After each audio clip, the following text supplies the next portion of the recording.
Let's talk about women's place in the entertainment industry. One of the things that I do is a Celebrity 100. So I look at what people earn. And I am always shocked and upset by the difference between what the actresses are earning and what the actors are earning. When I look at the directors, I never get any female directors on the list because they just don't earn enough. I think the really top stars like Angelina and probably Cameron and Sandra Bullock and probably now Jennifer Lawrence, I think they all get paid the same thing as their male counterparts. The problem is the averages don't work because there are not enough parts for women to star in to get paid. So when you're looking at the total amount that women make as compared to men, it's paltry. How do you think that that can change? I think it's a sort of like a wholesale change that has to happen in order for things to really change in the movie business, because we have become accustomed to a opening weekend mentality. With multiplexes, the theaters want to get the movies in and get the movies out and get to the next movie, and we make movies for them that they can do that with. And young males make up 44% of opening weekend. How do you balance making those movies that are going to attract young males and have that big opening weekend with movies that maybe will have a longer tail and attract women?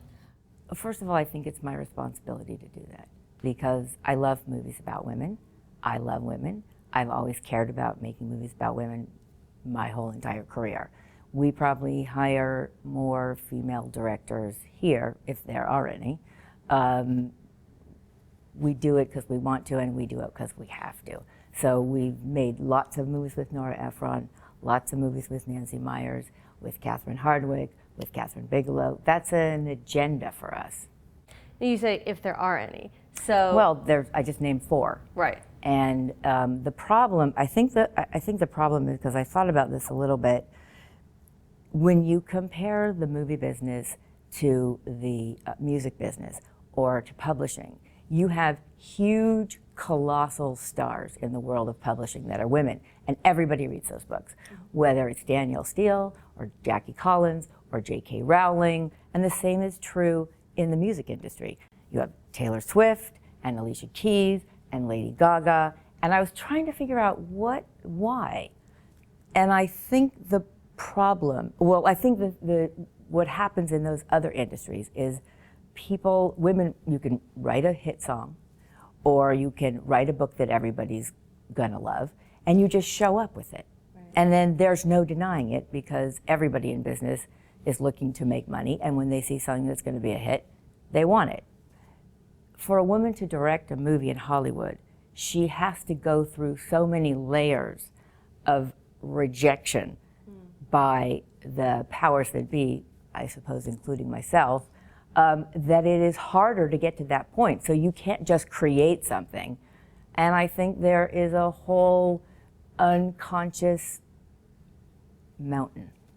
So you look at a lot of these big blockbusters and you see people like Mark Webb, who was an indie director coming in to direct a Spider-Man movie, and directors being pulled from the indie world to do these blockbuster movies.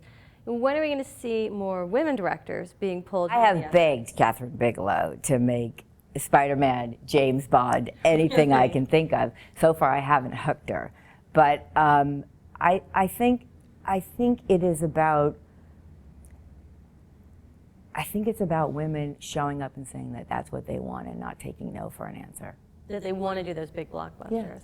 But I think that the whole system is geared for them to fail. And we're going to have to change a lot of what we do in order for that to happen. So how do you start unrigging that system? I mean, you're in a position of great power. Well, the most important thing to me in the job that we do here is to make movies about women where they are characters who what they do has consequence in the story. And they can be villains and they can be protagonists. I don't care. But their movements, their actions, the plot, what they do in the plot has to actually matter. And that is the most important thing, because young girls coming up are going to see that you matter. You're not just an appendage of something else. You're not married to the person, you're not the person's sister or friend or girlfriend. You actually are the plot.